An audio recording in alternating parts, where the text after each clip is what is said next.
دین وروسته دریم بحث درته شروع کوم. دریم بحث په تفسیر کې درته شروع کوم. ما درته ویلي چې یو د قرآن دپاره تعریف غرض او موضوع ده او بل د تفسیر دپاره تعریف او غرض او موضوع ده. نو ګورئ د تفسیر دپاره تعریف غرض او موضوع په دې کې ډېر زیات چې تاسو ته فایده درکوي داسې الفاظ درته ذکر کوم چې تاسو ته پکې فایده ورسي. نور زیاتي تحقیق پکې نه کوم. د تفسیر دپاره یو معنا لغوي درته ذکر کوم، یو معنا اصطلاحي، یو معنا لغوي، یو معنا اصطلاحي، دریم د تفسیر او د تاویل په مابین کې فرق، څلورم موضوع، پنځم غرض او غایه، او شپږم ما به الاستمداد، اوم حکم، او اخر کې مرتبه د علم التفسیر. په علم التفسیر کې دا یو څو مباحث ذکر کړل. اول چې د معنا لغوي، ګوره معنا لغوي د تفسیر چې د تفسیر صيغه د مصدر ده د باب د تفعیل نه، تفسرن تفسیر جوړ شوی دی په معنا د کشف. امام راغب اصفهانی رحمه الله فرمایي چې په کومه صيغه کې فا سین او را راغلي وي، ماده د فا او د سین او د را وي، نو په هغې کې د کشف معنا پرته وي. لکه الله پاک فرمایي والصبح اذا اسفر، والصبح اذا اسفر، نو معنا د کشف پکې پرته ده. سفر تم د دې وجې نه سفر وایي، دا تاسو مسافر اکثره طالبان مسافري، نو په دې کې احوال العالم او اخلاق الناس منکشف کیږي، د عالم حالات پکې منکشف کیږي او د خلقو اخلاق پکې منکشف کیږي. کور کې د چا اخلاق پته نه لګیږي، خو چې کمره کې در سره طالب ډېره شي مسافر شي نو بیا تا ته پته لګیږي چې دا خوش اخلاقه دی او که بد اخلاقه دی. دارنګې چې په سفر رواني نو د عالم حالات درته منکشف شي. نو عرض مې دا و چې تفسیر د فسرن نه دی، او فسرن په معنا د کشفون سره دی، او په هر ځای کې چې د فا او د سین او د را ماده راشي هلته به د کشف معنا پکې پرته وي. لکه والصبح اذا اسفر، دارنګې سفر تم سفر د دې وجې نه وایي چې په دې کې احوال العالم و اخلاق الناس دا منکشف کیږي. امام راغب دا هم فرمایلی دي، دا کتاب د مفردات القرآن په هغې کې لیکلي چې فسرن تفسیر د فسرن نه دی، دا فسرن د سفرن نه مخلوق دی. په اصل کې سفرن نه فسرن جوړ شو او د فسرن نه تفسیر مشتق شو. نو تفسیر جوړ شوی دی د فسرن نه، او فسرن مخلوق دی. په اصل کې څه شی دی؟ سفرن دی. خو د سفرن او د فسرن د دې دواړو په مابین کې وایي فرق دی. سفرن دا د کشف الاعیان دپاره مستعملیږي، سفرن، او فسرن د کشف المعانی دپاره مستعملیږي. نو په تفسیر کې به هم کشف المعانی. مختصر الفاظ درته وایم. تفسیر د چا نه مشتق دی؟ د فسرن نه. فسرن د چا نه مخلوق دی؟ د سفرن. سفرن کې کشف الاعیانی، فسرن کې کشف المعانی وي. د دې سفر په دې پوه شو، سفرن کې څه شی وي؟ سفرن کشف الاعیان، او فسرن کې کشف المعانی. د دې فسرن نه بیا تفسیر جوړ شوی دی، نو په تفسیر کې هم کشف المعانی.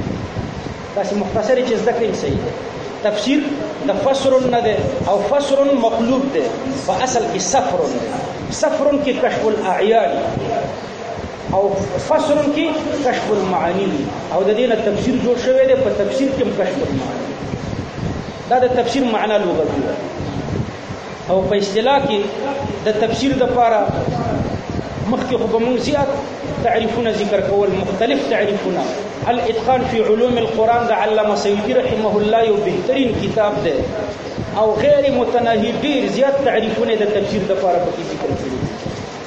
خو ګورئ د اعتماد وړ تعریفونه پکې دوه دي، قابل اعتماد تعریفونه دوه دي.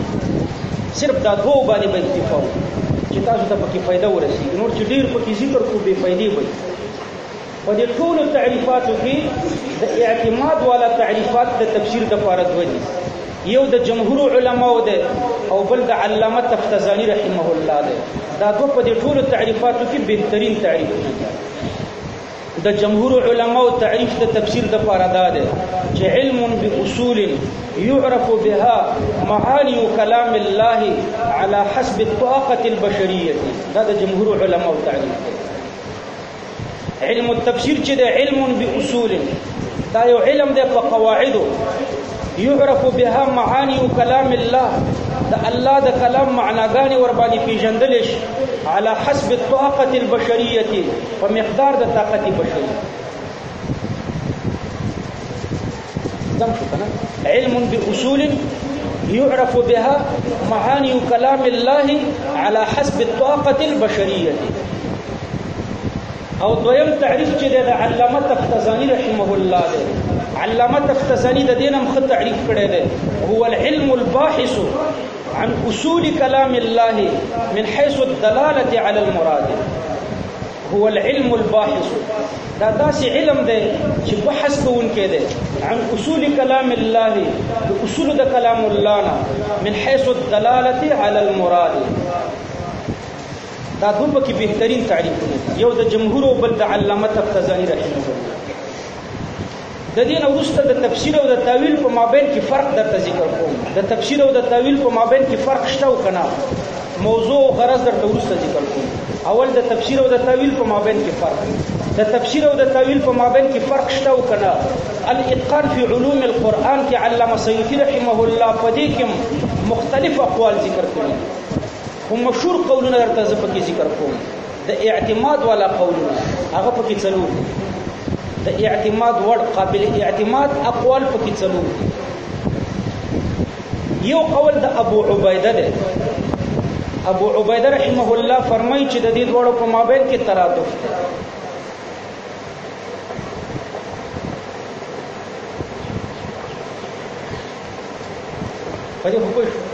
ابو عبیده رحمه الله فرمایي چې د دې دوړو په مابین کې ترادف ده، لیکن بیا په الاتقان فی علوم القرآن کې حبیب النسابوری دا یو لوی عالم دی، هغه ور باندې رد کړی دی. هغه فرمایي قد نبغ فی زماننا مفسرون لو سئلوا عن معنى التفسير والتاويل والفرق بينهما ما اهتدوا اليه. قد نبغ فی زماننا مفسرون، زمون په زمانہ کې داسې مفسرین پیدا شوي دي، لو سئلوا عن معنى التفسير والتاويل، کله تفسیر او د تاویل د دې دوړو په باره کې ترنه تاسو کې، والفرق بينهما او د دې دوړو د فرق په مابین کې ترنه تاسو کې مهتدو الیه، دا فرق هم درته نشي کولای. نو ابو حبیب النسابوری هغه پیرت دی. نو ګوره یو قول پکې دا شو چې د دې دوړو په مابین کې ترادف دا د ابو عبیده قول دی، لیکن حبیب النسابوری پیرت کی چې قد نبغ فی زماننا مفسرون لو سئلوا عن معنى التفسير والتاويل ما اهتدوا. دا صحیح قول نه دی. دویم قول پکې د امام راغب رحمه الله دی. امام راغب یو ښه تفسیر لیکلی دی، مفردات القرآن. هغه پکې دوه فرقونه ذکر کړي. اول فرق پکې دا کړی دی چې تفسیر د تفسیر استعمال په الفاظو او په مفرداتو کې، او د تاویل استعمال په معانیو او جملو کې. د کومې تشریح تعلق چې د الفاظو سره او یا د مفرداتو سره دې ته تفسیر وایي، او د کومې تشریح تعلق چې د معانیو او د جملو سره دې ته تاویل وایي. یو فرق دا کړی. او دویم فرق امام راغب رحمه الله دا ذکر کړی دی چې تفسیر عام دی، په کتب الهیو کې مستعملېږي او په کتب غیر الهیو کې مستعملېږي. کتب الهیو او غیر الهیو دواړو کې مستعملېږي. تفسیر القرآن، تفسیر البخاری دواړو کې مستعملېږي. کتب الهیو او غیر الهیو دواړو کې مستعملېږي. او تاویل چې دی دا وایي خاص په کتب الهیو کې مستعملېږي. امام راغب پکې دا دوه فرق ذکر کړي. دریم قول پکې د امام ابو منصور ماتوریدی رحمه الله دی. امام ابو منصور ماتوریدی رحمه الله فرمایي چې تفسیر دې ته وایي، تفسیر دې ته وایي په کوم کې چې په قطعي طریقه باندې د الله د مراد تعین. شاه منصور بابا رحمه الله دغه معنا مختاره کړې، په قطعي طریقه باندې د الله د مراد بیانول دې ته ویل شي تفسیر. او تاویل عبارت ده د ترجیح احد المحتملات، ترجیح احد المحتملات. لکه ګوره زه تاسو ته مثال ذکر کړم. الله پاک فرمایي اطیعوا الله واطیعوا الرسول واولی الامر منکم. تاسو په کتابونو کې وایي چې دلایل په څلور قسمه دي. اول هغه دلیل دی چې قطعي الثبوت او قطعي الدلالت. دویم هغه دلیل دی چې ظني الثبوت او ظني الدلالت. دریم هغه دلیل دی چې قطعي الثبوت او ظني الدلالت. څلورم هغه دلیل دی چې ظني الثبوت او قطعي الدلالت.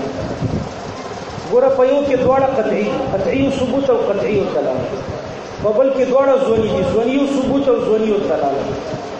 دریم او څلورم کې اختلاف دی، ظني الثبوت قطعي الدلالت یا قطعي الثبوت او ظني الدلالت. نو چې کوم دلیل قطعي الثبوت او قطعي الدلالت دا په جانب د امر کې فرضیت راولي، په جانب د نهي کې حرمت راولي. کوم دلیل چې ظني الثبوت او ظني الدلالت هغه په جانب د امر کې سنیت او استحباب راولي او په جانب د نهي کې کراهت تنزیهی راولي، چې ظني الثبوت او ظني الدلالت. او دا دریم او څلورم چې ظني الثبوت او قطعي الدلالت یا قطعي الثبوت او ظني الدلالت دا په جانب د امر کې وجوب راولي یا سنت مؤکد واله راولي او په جانب د نهي کې کراهت تحریمی راولي. بهر تقدیر تفسیر دی ته وایي چې دا معنا په دې معنا باندې د آیات کریمه قطعي الدلالت، قطعي الثبوت خو ټول آیاتونه د قرآن ټول آیاتونه قطعي الثبوت دي، او کله قطعي الدلالت وي کله قطعي الدلالت نه. کله چې قطعي الدلالت وي او هغه قطعي الدلالت ولا معنا ته ذکر کې دي ته تفسیر وي، او کله قطعي الدلالت نه بلکې ظني الدلالت په یو معنا باندې ظني الدلالت نو چې دا معنا ته ذکر کې دي ته تعویل. لکه ګوره یو آیات کریمه ده الله پاک فرمایي اطیعوا الله، دا قطعي ثبوت هم ده قطعي الدلالت هم ده. اطیعوا الله صيغه د امر ده کنه فرضیت راولي. اطیعوا الله د الله پیروي وکړي نو د الله پیروي فرض ده. اطیعوا الله قطعي ثبوت هم ده قطعي الدلالت هم ده. اوس د دې نه چې د الله معنا مرادوي دې ته تفصیل وي. دارنګي اطیعوا الله اطیعوا الرسول، رسول الله صلی الله علیه وسلم چې دلته مرادوي دا آیات کریمه قطعي ثبوت هم ده قطعي الدلالت هم ده. ثبوت خود ټول آیاتونو قطعي دي، خدا دلالت هم قطعي دي. نو دلته په جانب د امر کې فرضیت راځي، د الله پیروي فرض ده، د رسول الله پیروي فرض ده، منکر ترې کافر دي. ورسته الله پاک فرمایي واولی الامر منکم، واولی الامر منکم. د دې اوس عبد الله ابن عباس او حضرت جابر رضی الله عنهما هغه فرمایي چې اولی الامر منکم د دې معنا د مجتهدین او فقها. حضرت ابو هريره رضی الله عنه فرمایي چې د اول الامر منکم د دې معنا د حاکمان، امیران او حاکمان. نو اول الامر منکم قطعي ثبوت دی کنه او قطعي دلالت نه دی. پتا په دې ډول کې هر معنا واخیسته د دوه معنا د احتمال فکر راغلی. مجتهدین لکه حضرت جابر او عبد الله بن عباس دې چې مراد دي، او یا حکام لکه حضرت ابو هريره سره چې مراد دي. که حکام دی واخستم دا تاویل دی او که مجتهدین دی واخستم دا تاویل دی. نو ترجیح احد المحتملات دې ته ویل شي تاویل. نو ګوره امام ابو منصور ماتوریدی رحمه الله دغه معنا په ذکر کړی ده چې په قطعي طریقه باندې د الله د مراد تعین دې ته تفسیر وایي او ترجیح احد المحتملات دې ته تاویل وایي. اطیعوا الله واطیعوا الرسول دلته الله ورسول مراد ول تفسیر، واولی الامر منکم دلته اوس مجتهد مراد ول تاویل. او بعض علما فرمایي چې تفسیر چې ما يتعلق بالروایت، تفسیر دی ته وایي چې تعلق د روایت سره، لکه د قران تفسیر په آیاتونو باندې، د قران د یو آیات تفسیر په بل آیات، د قران د یو آیات تفسیر په حدیث، د قران د آیات تفسیر په قول د صحابي. ما يتعلق بالروايه دې ته تفسیر وایي او ما يتعلق بالدرايه دې ته تاویل وایي. دا څلور فرق مې درته ذکر کړل د تاویل او د تفسیر په مابین. د تفسیر تعریفونه کوم څه کوي او دا غینه وروسته د تفسیر او د تاویل په مابین کې دا څلور فرقه قابل اعتماد فرقونه دي چې علماو ذکر کړي دي. نور ما سره لیکل شوی تقریبا 15 فرقه دي، ما 15 فرقه د اتقان نه را نقل کړي، او دا څلور د اعتماد وړ فرقونه دي. په دې ټولو کې به د ابو منصور ماتوریدي رحمه الله دغه تفسیر ته د فرق ته علماو ډیره ترجیح ورکړې ده چې قطعي طریقه باندې د الله د مراد تعین دې ته تفسیر وایي او ترجیح احد المحتملات دې ته تعبیر. موضوع د علم التفسير الآيات القرآنية من حيث فهم المعاني. الآيات القرآنية من حيث فهم المعاني. آيات قرآنية من حيث فهم المعاني لدي حیثیت نه چې د دې په معناګانو باندې سړی ځان کوي او غرض چې الفوز بسعادة الدارين د دارین نه دنیا او آخرت مراد ده. نو په دنیا کې د علم التفسیر په وجه کامیابی دا ده چې تاسو به د الله اوامر او نواهی معلوم شي، د اوامر امتثال به وکړي او د نواهیو نه به اجتناب وکړي. دا په دنیا کې کامیابی شو او په آخرت کې کامیابی دا ده چې جنت ته داخل شي او د جهنم نه نجات پیدا کړي. الفوز بسعادة الدارین دا د علم التفسیر لپاره غرض او غایه. ما به الاستمداد یعنی هغه علوم چې دا غوینه په فن د تفسیر کې کومک اخیستل شي. ما به الاستمداد هغه ګوره څلور دي على الترتیب. د حضرت معاذ بن جبل رضی الله عنه حدیث ور باندې دلالت کوي. حضرت معاذ بن جبل رضی الله عنه چې رسول الله صلی الله علیه وسلم یمن ته لېږلو نو ورته وی فرمایل بما تقضي یا معاذ چې هلته یمن ته لاړ شي په څه به فیصله کوي؟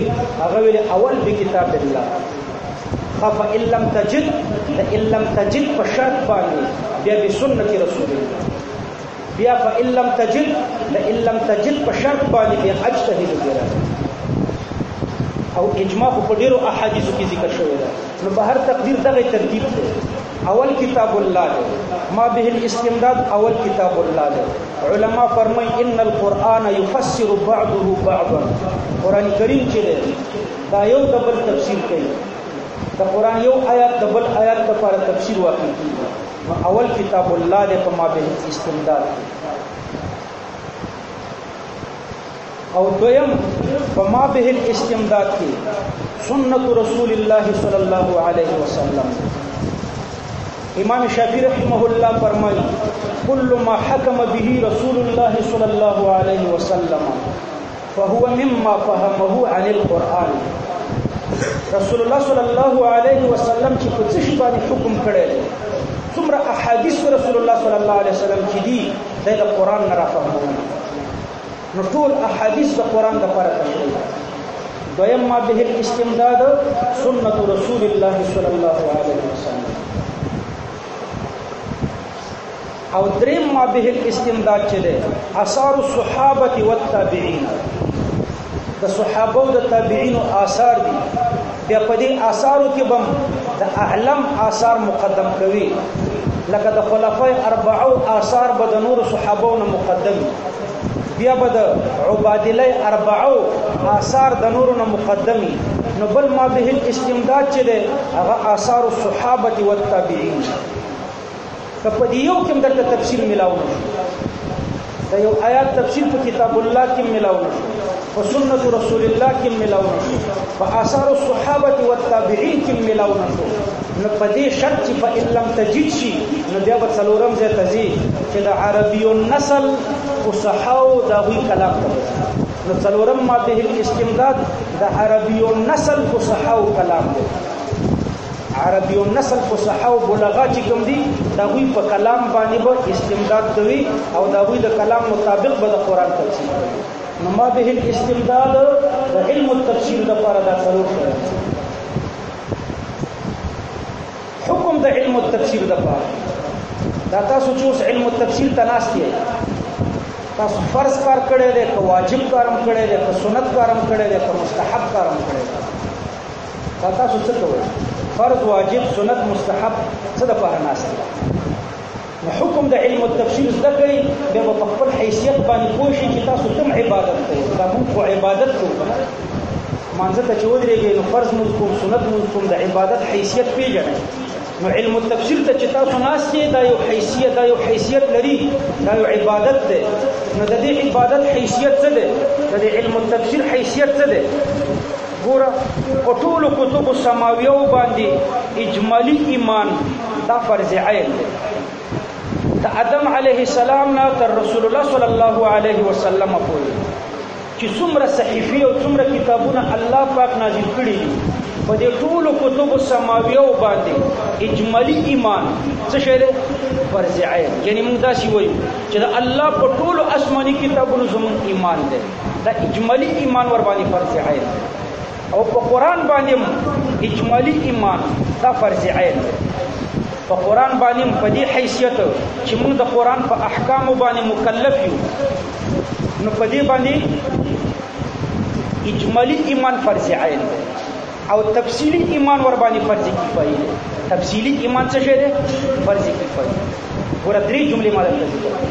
په ټولو آسماني کتابونو اجمالي ایمان څه شی دی؟ فرض عین دی. اجمالي ایمان ور باندې فرض عین. په قرآن کریم باندې اجمالي ایمان فرض عین او تفصیلی ایمان کې فرض کفایي دی. د دې وجه دا ده چې تفصیلی ایمان دا فرع د علم ده. اوس که تفصیلی ایمان هم په قرآن کریم باندې فرض عین نو تفصیلی علم به فرض عین شي. تفصیلی علم او که تفصیلی علم فرض عین شي نو ذرایع به معطل شي، دکانداران به دکانداري نه کوي، کلندران به کلندري نه کوي، ډیروران به ډیروري نه کوي، په ټول برازي او مدرسه کې به تفصیلی علم د قرآن زده کوي. نو تفصیلی علم د قرآن زده کول ممکن نه دي. نو چې تفصیلی علم ممکن نه دی نو تفصیلی ایمان هم ممکن نه دی. تفصیلی علم بعضی خلق راولي، بعضی مؤمنان، نو تفصیلی ایمان هم د بعضی خلق راولي. نو خلاصه دا چې په ټولو آسماني کتابونو باندې اجمالي ایمان فرض کفایي دی. په قرآن باندې په ټولو آسماني کتابونو باندې اجمالي ایمان فرض عین. په قرآن کریم باندې شابه اجمالي ایمان فرض عین او تفصیلی ایمان په فرض کفایي دی. وجه دا ده چې تفصیلی ایمان تفصیلی علم غواړي او تفصیلی علم ټول دنیا نشي کولای، بلکې بعضی انسانان یې پکې کوي. نو چې بعضی انسانان یې کوي که ټوله دنیا یې شروع کړي نو ذرایع د معاش او د معاد به معطل شي. لہذا تفصیلی ایمان په فرض کفایي دی. نو دا تاسو چې اوس تفصیل ته ناست یې، تاسو کوم عبادت کوئ؟ فرض کفایي. فرض دی دا ستاسو راته خو فرض کفایي، فرض کفایي عبادت. مرتبه د علم التفسیر، اخیری بحث په علم التفسیر. مرتبه د علم التفسیر، د علم التفسیر مرتبه چې د ټولو نه اوچته ده، ځکه چې شرافت د علم په اعتبار د شرافت د معلوم سره او د علم التفسیر معلوم دا د ټولو معلوماتو نه اوچته ده. ځکه چې د علم التفسیر معلوم چې ده هغه کلام الهي دی، مراد د کلام الهي، یو کلام الهي دی بل معنا مراد د کلام الهي. د علم التفسیر معلومه معنا مراد د کلام الهي او معنا مراد د کلام الهي چې دی دا د ټولو معلوماتو نه اوچت دي. د دې وجه نه د علم التفسیر مرتبه د ټولو علومو نه اوچت ده. حضرت عبدالله ابن عباس رضی الله عنه فرمایي د یؤتی الحکمت من یشاء، د دې په تفسیر کې فرمایي یؤتی الحکمت چې حکمت څه ته وایي؟ وایي معرفة الناسخ والمنسوخ والحلال والحرام، یعنی علم التفسیر. یؤتی الحکمت د حکمت نه علم التفسیر مراد ده. نو مرتبه د علم التفسیر دا ده چې دا د ټولو علومو نه اوچته ده، ځکه شرافت د علم چې وي دا په اعتبار د شرافت د معلوم سره او د علم التفسیر معلوم څه شی ده؟ معنا مراد د کلام الهي او معنا مراد د کلام الهي دا د ټولو نه اوچتې دي. د دې وجه نه دا د ټولو نه اوچت. بل شرافت د علم دا په اعتبار د غرض او د غایې سره. شرافت د علم په اعتبار د چا سره؟ د غرض او د غایې. او غایه د قرآن کریم چې ده هغه په ټولو غایو کې اوچته ده. غایه د قرآن کریم الفوز بسعادت الدارین او الاعتصام بالعروة الوثقى. غرض او غایه د علم التفسیر ډیره اوچته ده. له دې وجه نه دا د ټولو علومو نه اوچت علم دی. دارنګه شرافت د علم دا په اعتبار د شدت الاحتیاج سره وي. څومره چې یو علم ته ضرورت زیاتی دومره د هغې شرافت زیاتی. او څومره چې قرآن ته ضرورت دی دومره بل علم ته ضرورت نشته. دا نور علوم عالی دي د پاره د قرآن.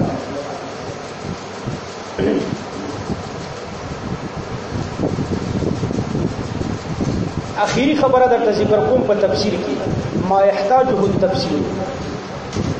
علم التفسیر څه ته ضرورت لري؟ یعنی د مفسر لپاره شرایط ضروري. نن سبا خو دا فتنې چې په دنیا کې خپرېږي وجه دا ده چې په مفسر کې شرایط نه دي مرعي. په مفسر کې چې د علم التفسیر شرایط مرعي شي بیا په دنیا کې فتنې نه جوړېږي. نو ما يحتاجه التفسیر د مفسر لپاره اول شرط دا دی چې دی به د علم اللغت عالم په مفرداتو د لغتو به پوهېږي. ځکه د علم اللغت په وجه باندې د مفرداتو د الفاظو د قرآن تشریح راځي. امام مجاهد رحمه الله فرمایي من لم يكن عالما بلغات العرب لا يحل له التفسير. من لم يكن عالما بلغات العرب څوک چې په لغاتو د عربو نه خبر لا يحل له التفسير دا غو لپاره د قرآن تفسیر نه دی جایز چې هغه مفسر د لپاره د قرآن اول ورته علم اللغت. په دې خو پوهیږئ دا هاشمي مدرسه کې بالا کې ما دا شرایط ذکر کول دا خو عندي شرایط نه دي څوک قرآن کې د ځان نه خبر نشي کولای. دا علامه سیوطي صاحب لیکلي دي په الاتقان فی علوم القرآن کې. نو یو پنځپیری مولا امیر سمیع الحق نومېدو دا زموږ د مدرسې مخې ته تېرېدو خپلې ترجمې ته تلو. نو چې خپلې ترجمې ته تللی ولته مې په سپیکر کې ما پسې خبرې کړې وې چې دی وایي چې د قرآن دپاره د علم التفسیر دپاره شرایط دي او الله پاک فرمایي ولقد یسرنا القرآن للذکر فهل من مدکر. قرآن خو ما اسانه کړی دی د ذکر دپاره او دی وایي چې د قرآن دپاره شرایط دي. نو ما ویل دا خو ما د ځان نه نه دي ویلي. الاتقان فی علوم القرآن کې علامه سیوطي رحمه الله لیکلي او چې دا شرایط پکې مرعي نه شي نو د همده یو شاګرد دی مولا یونس نومېږي مرکخیلو کې هلته ترجمه کوله.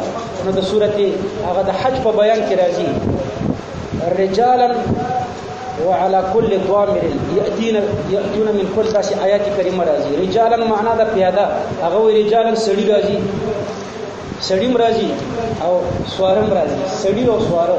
نو چې د علم اللغت معنا دې نه په علم اللغت کې عالم نه نو دا په قرآن کې چې رجالا راشي نو بیا به دغه رجل ترې نه مراد وي. رجالا هلته معنا د پیاده حج ته خلک پیادم راځي او سوارم راځي او هغه معنا داسې کوله چې سړیم راځي.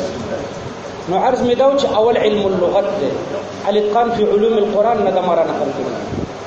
امام مجاهد رحمه الله دا د عبد الله ابن عباس صاحب شاګرد دی تابعی دی دویمه طبقه د مفسرینو کې راځي. نو هغه فرمایي من لم يكن عالما بلغات العرب لا يحل له التفسير. څوک چې په لغاتو د عربو باندې عالم نه وي دغه دپاره تفسیر نه دی حلال. دویم علم النحو. علم النحو به زده چې علم النحو نه زده نو بیا به د حضرت علي او د حضرت اسود قصه الاسود الدؤيلي هغه واقعه به ورباندې راځي. او واقعه خو درته یاده ده ان الله بريء من المشركين چې علم نحو دې نه زده نو ورسوله ان الله بريء من المشركين ورسوله چې ورسوله دې ویل نو ځان دې کافر چې الله بری دې د مشرکانو او د رسول الله ورسوله ته بجر ورکوي په مشرکینو بیعت کوي او چې علم النحو دې زین رسوله ته بنسب ورکوي په الله به ورعت کوي. ان الله بريء من المشركين ورسوله دا الله پیغمبرم بری دې او الله بری دې د مشرکانو. نو دویم ضرورت د علم النحو دی چې علم نحو دې نه زده په یو سوره او زیر بس سړی ځان کافي. ان الله بريء من المشركين ورسوله کې سړی کافي. ان الله بريء من المشركين ورسوله کی صحیح معنا راځي. نو دویم ورته علم النحو ضروري. دریم ورته علم المعاني والبيان والبديع دا ډیر ضروري دی. تاسو به ان شاء الله وروسته تفسیر کې تاسو وګورئ چې قرآن کریم د قرآن تفسیر څومره دې ته ضرورت لري. علم المعاني والبيان والبديع دا د قرآن اعجاز تا په ذهن کې کېږي. او څلورم چې ده تعین مبهم وتبیین مجمل. تعین د مبهمات قرآن کریم کې چې کوم مبهمات دي د دې په تعیناتو به ته پوهېږي. وتبیین مجمل چې کوم مجملات دي د هغې په بیانولو به پوهېږي. وسبب نزول ونسخ شان نزولونه به دې زده او منسوخ او ناسخ آیاتونه به درته پکې معلومي. دا ټول د علم الحدیث نه زده کېږي. تعین مبهم په علم الحدیث راځي، تبیین مجمل په علم الحدیث راځي، سبب نزول و نسخ دا په علم الحدیث راځي. خلاصه دا چې په څلورمه مرتبه کې علم الحدیث ته ضرورت. ګوره اول علم اللغت، دویم علم النحو، دریم علم المعانی والبیان والبدیع، او څلورم چې ده علم الحدیث. علم الحدیث ته ولې ضرورت ده؟ د مبهمات او تعین په علم الحدیث راځي، د مجملات او بیان په علم الحدیث راځي، شان نزولونه د علم الحدیث نه معلومولای شي، ناسخ او منسوخ د علم الحدیث نه معلومولای شي. پنځم چې د اصول فقه، او اصول فقه کې به ته داس د کوي چې دا آیات مجمل ده، دا بل ورته بیان ده، دا آیات عام ده، دا خاص ده، دا مطلق ده، دا مقید ده، دا اطلاقات او تقییدات او عمومات او خصوصات، دا په اصول فقه باندې زده کېږي. نو پنځم شرط ورته اصول فقه ده، علم د اصول فقه. او شپږم شرط ورته علم الکلام ده. علم الکلام چې دی نه زده، نو الرحمن علی العرش استوى معنا بدا کوي چې الله په عرش باندې د پاسه ناست. نو علم الکلام به زده، ما يجوز على الله وما يجب له، دا په علم الکلام باندې زده چې علم الکلام دی نه زده، نو کله به ځان نه پکې مجسمه جوړ کړي. اوما علم القراءه، علم القراءه په دې باندې کیفیت النطق بالقران، د قران کریم کیفیت د نطق په دې کې اکثر علما چې دي زما په شمول باندې د دین عاجز دي. علم القراءت نزد کوي، منطق خزد کوي، نحو صرف د ارث خزد کوي، خو علم القراءت نزد کوي. کیفیت النطق بالقران په دې باندې نه پوهیږي، په دې کې لوی نقصان جوړیږي. نو دا و شرط دي علامه سیوطی رحمه الله ذکر کړی دي په الاتقان فی علوم القرآن. آداب المفسر، د مفسر آداب، د طالب او د استاد آداب.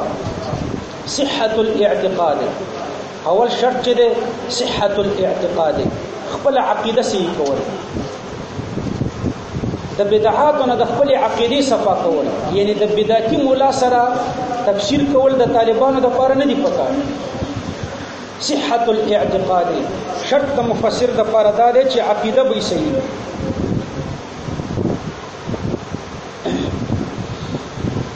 اکثر طالبان دا سی وایي چې زه د دې پنځپيري سره ترجمه وکړم، په ترجمه کې خو نقصان نشته، د دې وابي سره ترجمه وکړم په دې کې خو نقصان نشته. بعضې قمقلان لا بد پکې دا وایي چې یاره په قرآن باندې پنځپيریان ښه پوهېږي یا پکې وابیان ښه پوهېږي، هغوی په کنځلو صرف ښه پوهېږي،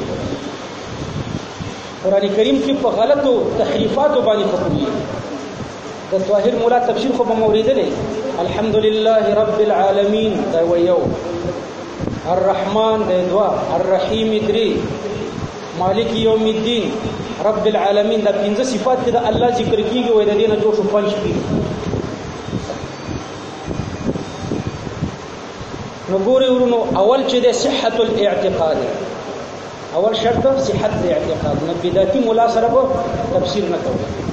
ډاکټر څه کوي کنه، اوس پرون سبا یو بل ته بدعتي وي. ستاسو د لپاره اسانه معیار درته وایي. بدعتي هغه چاته وایي چې تاریخ نه لري. بدعتي چاته وایي چې تاریخ نه لري. وابیان تاریخ نه لري. هندوستان ته چې کله انګریزان راغله، د دې نه 15 منټه مخکې تاریخ نه لري. تاریخ د کتاب نه جوړیږي، د مسجد نه جوړیږي، د مدرسې نه جوړیږي، د شیخ الحدیث نه جوړیږي، د رسالو نه جوړیږي، او د بادشاهانو نه جوړیږي.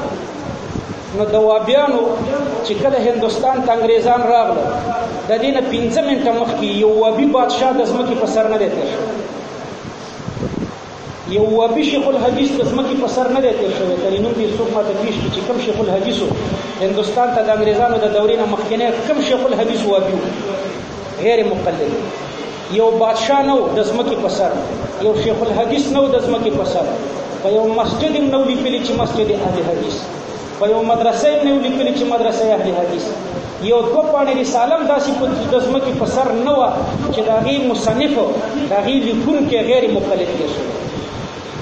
نو هندوستان ته چې انګریزان راغله تقریبا د دې تاریخ 115 کاله کېږي 140 کاله کېږي یعنی د وابیانو تاریخ 140 کاله دی 140 کاله 140 کاله کېږي چې په مساجد لیکل کېږي مسجد اهل حدیث په مدرسه لیکل کېږي مدرسه اهل حدیث او دارنګي د شیخ الحدیثانو په باره کې راځي چې دا شیخ الحدیث اهل حدیث دی وابي غیر مقلد دی او د دین وروسته بیا د دوی رسالې چاپ شوي دي چې کتابونه هم چاپ شوي دي مصنفین چې دي اقراري غیر مقلدین دي نو چې تاریخ نه لري همدې ته بدعتي وایي د پنځپیرانو تاریخ خو د هغې نه وروستنی دی عنایت الله شاه بخاري دا په پنجاب کې یو مولا تېر شوی دی عنایت الله شاه بخاري او دا د تقریبا داسې یو 50-60 کاله کېږي د دې نه مخکې د ځمکې په سر یو پنځپیریان عنایت الله شاه بخاري همدارنګې بریلویان راواله نو عرض مې دا و چې بدعتیان دغه دي بریلویان بدعتیان دي وابیان بدعتیان دي پنځپیریان بدعتیان دي نو د دوی سره تفسیر نه دی پکار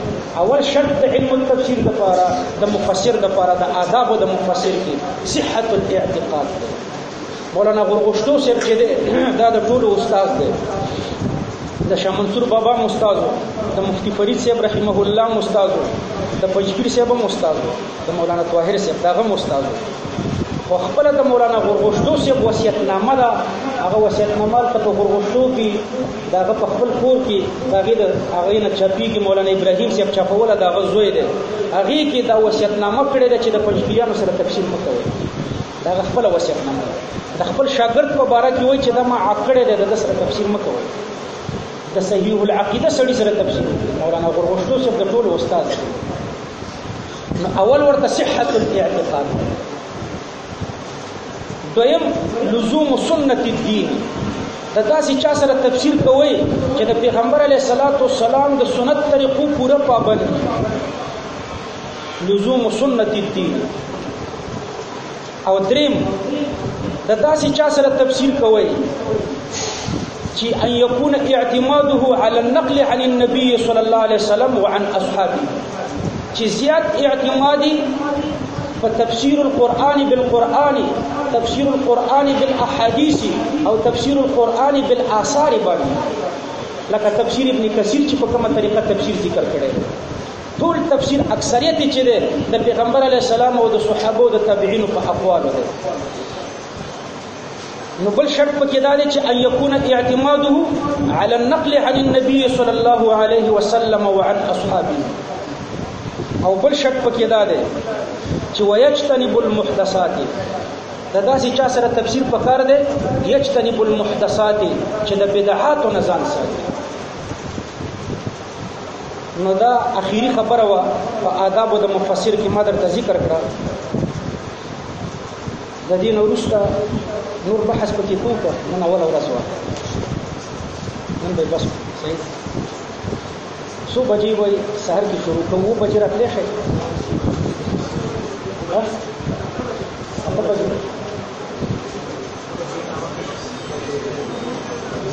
السلام علیکم